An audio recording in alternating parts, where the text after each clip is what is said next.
Invitamos a la doctora Fresia Montenegro, de Bolivia, que nos va a dar una conferencia sobre otro tema muy importante, que es el enfoque actual del embarazo adolescente, una problemática latinoamericana y también nacional en diferentes países. La doctora Fresia Montenegro es ginecólogo obstetra y es vicepresidente de la Sociedad de Obstetricia y Ginecología de la Infancia y de la Adolescencia de su país. Ella nos va a tratar el tema, como dije anteriormente, enfoque actual del embarazo adolescente. 25 minutos. Muy buenos días, muy agradecida por haber sido invitada a tan prestigioso congreso y bueno, vamos a entrar en materia. Hoy, 26 de septiembre, Día Internacional de Prevención del Embarazo Adolescente, y qué mejor que honrar a estas adolescentes con un tema muy sensible, por eso estamos todos aquí.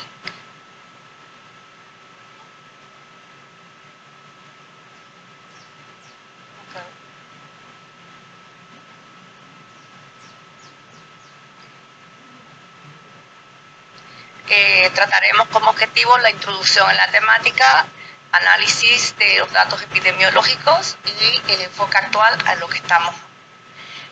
En la adolescencia, periodo de crecimiento y desarrollo humano entre los 10 a 19 años, sabemos que tenemos la temprana, la mediana, la tardía, de 10 a 13, 14, 15, 15 a 19, y donde hay una serie de cambios en la paciente, y no solamente a nivel físico, sino también a nivel de un torbellino cerebral de emociones. Y agregado a esto, un embarazo adolescente se produce en esta misma mujer que está en el comienzo de su edad fértil y el final de su etapa adolescente. Por lo tanto, ¿por qué tener relaciones sexuales si debería estar en otra etapa de vida, construyendo una vida? Pero encontramos que existe el deseo, existe la curiosidad, experimentar la presión de los pares, la presión de la pareja y la llamada muy en nuestra Latinoamérica, sobre todo en la parte del sur, la prueba de amor. La necesidad de afecto. Cuando nosotros hablamos con estas chiquillas, y tenemos que tomar mucha atención cuando ellas nos cuentan de esta necesidad de afecto, porque eso está hablando de una desesperanza muy profunda en su corazón, está hablando de una familia disfuncional y está hablando de una necesidad de amor, y que está determinando el sentir más independencia, el acceso limitado a servicios de la salud, a la falta de un proyecto de vida, a la poca o nula comunicación con sus padres, el descuido de atención de los padres autoritarios y falta de información adecuada sobre los métodos de anticoncepción. Quiero recalcar acá que cada año es más fácil que se obtenga la información a través de las redes, que lo vamos a ver, pero nosotros como gremio estamos llamados a hacer y a entrar en el tema de educación sexual, no lo estamos haciendo como tendría que hacerse. ¿Por qué? Porque primero, las condiciones actuales de la vida están favoreciendo las tempranas relaciones sexuales de los jóvenes.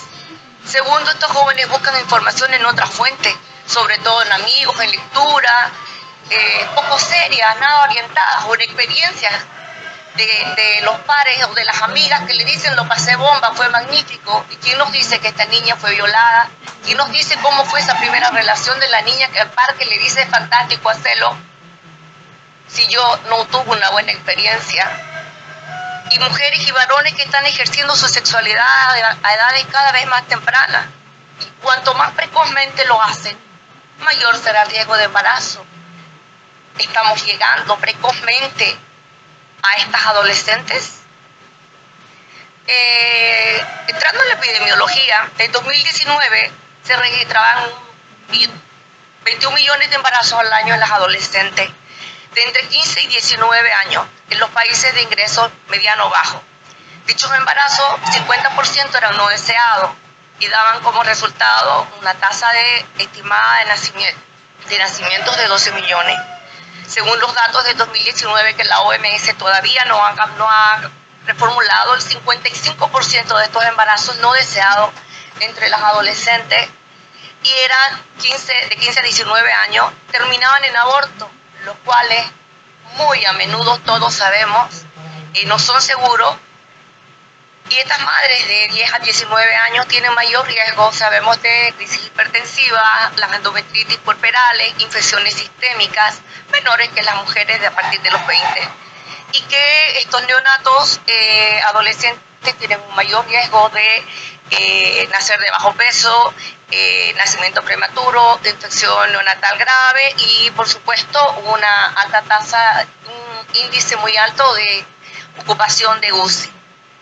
Cada vez disponemos de datos más tempranos sobre los partos de niñas entre 10 a 14 años a escala mundial. El 2023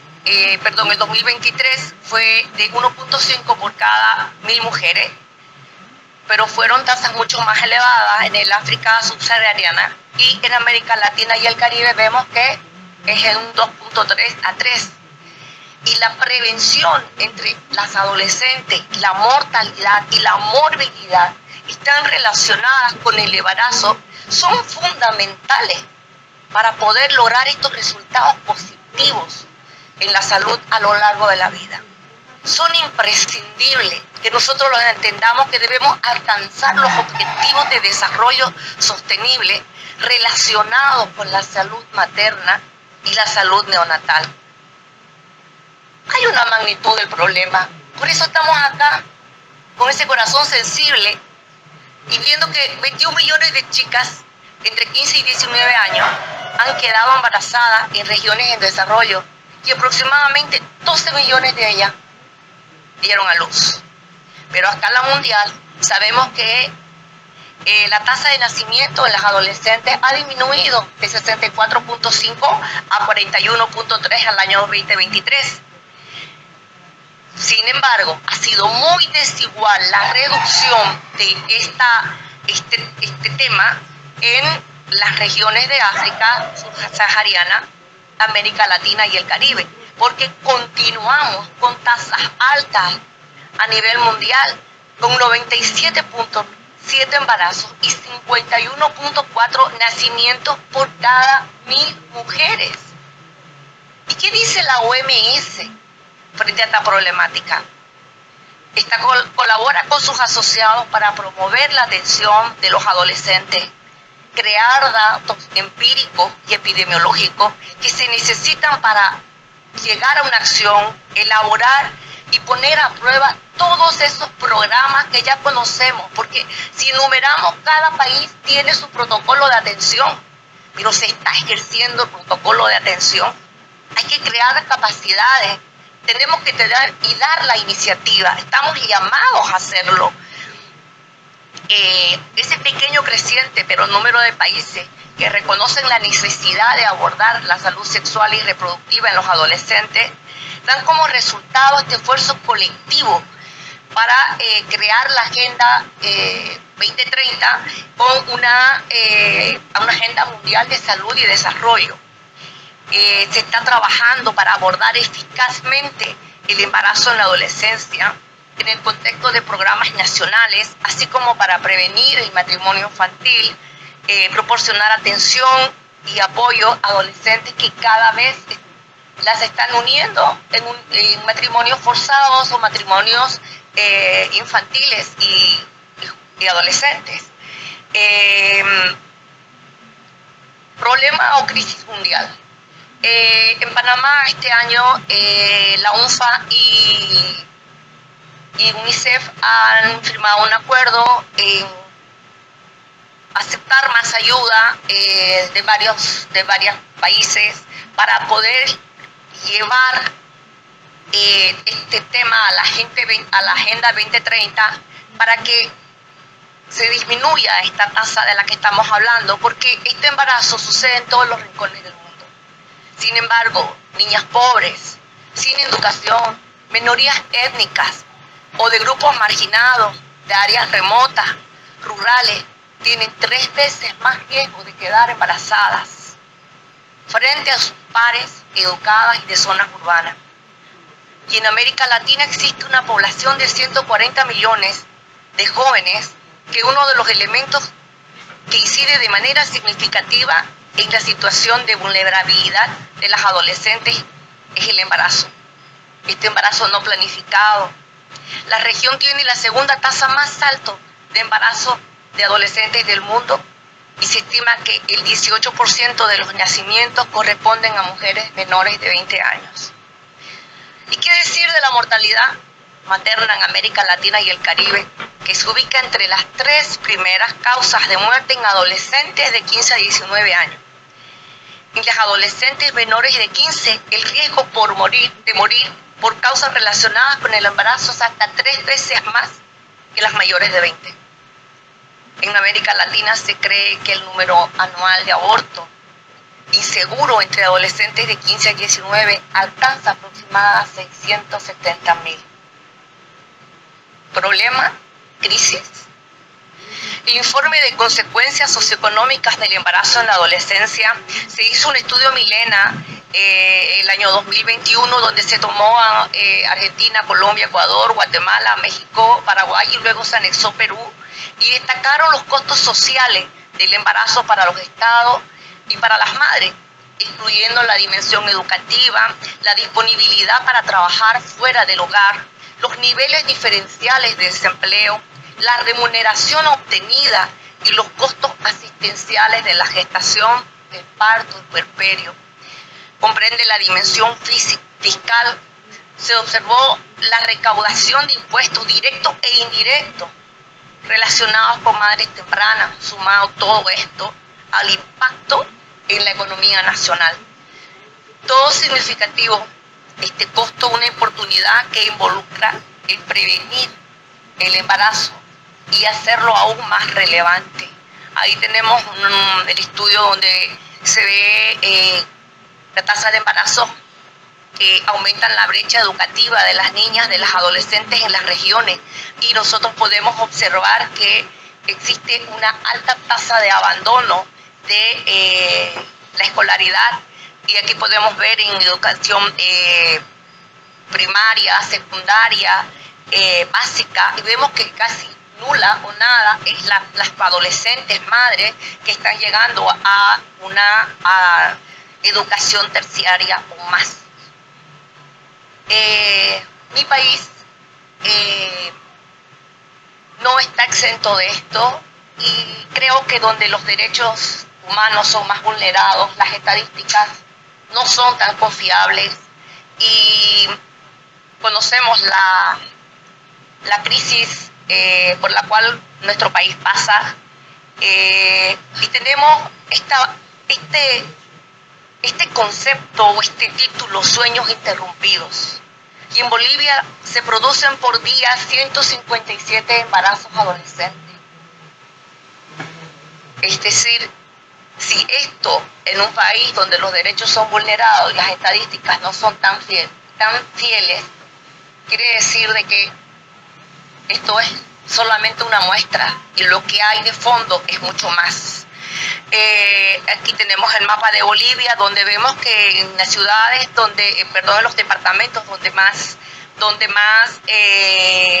población existen, es donde por supuesto se remarca más el abandono de la escolaridad por parte de las adolescentes embarazadas. Se tomó una población de 500.000 adolescentes, de las cuales 83% entre 15 y 19 años se embarazaron, y 83.5% era el embarazo adolescente era en niñas de 15 a 19 y un 8.3% en niñas de 10 a 13 años. Aquí vemos por departamento, Santa Cruz, mi ciudad, la más poblada, pero la más agresiva, la más agredida. Y tenemos que hacer en este enfoque actual. ¿Cómo tomamos esto? Son seres humanos, son seres biopsicosocial, estamos en una cultura, tenemos familia, tienen una historia individual, tienen una historia social. Tenemos que entender a la salud como un proceso dinámico. No es la ausencia de enfermedad, porque creo que nosotros los que estamos dedicándonos a ver esta población sensible de niña adolescente, no estamos haciendo no tenemos que hacer una medicina curativa, tenemos que hacer una medicina preventiva. Y esto requiere resolución inmediata, no una ausencia de enfermedad. Y tenemos que hablar mucho sobre hacia qué lado vamos a ir. Y tenemos que ver qué estamos haciendo en las escuelas.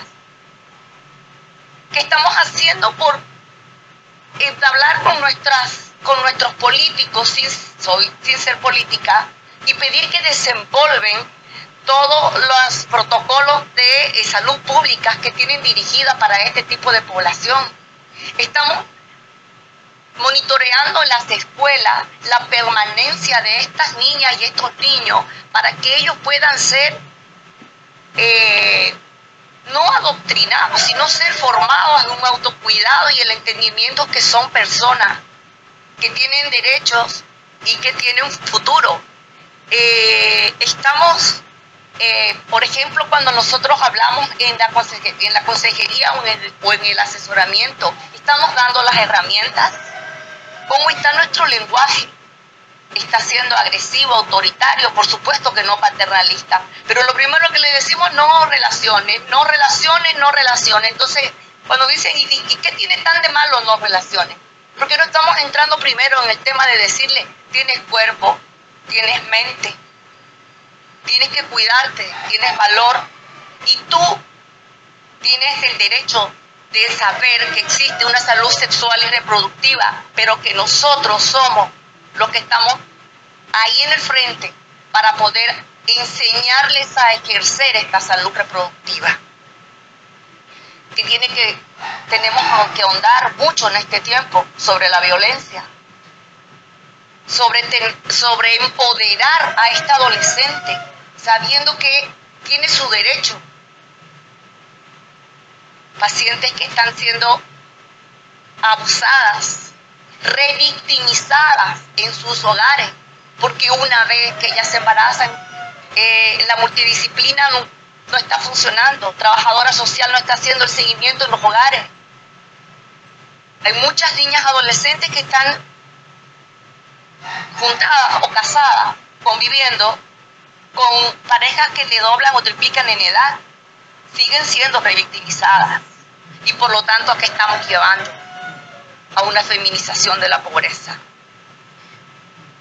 En la prevención primaria, todos conocemos, tenemos que fomentar la comunicación entre padres y adultos responsables y a los jóvenes en lugares comunes que sirvan de foro de discusión.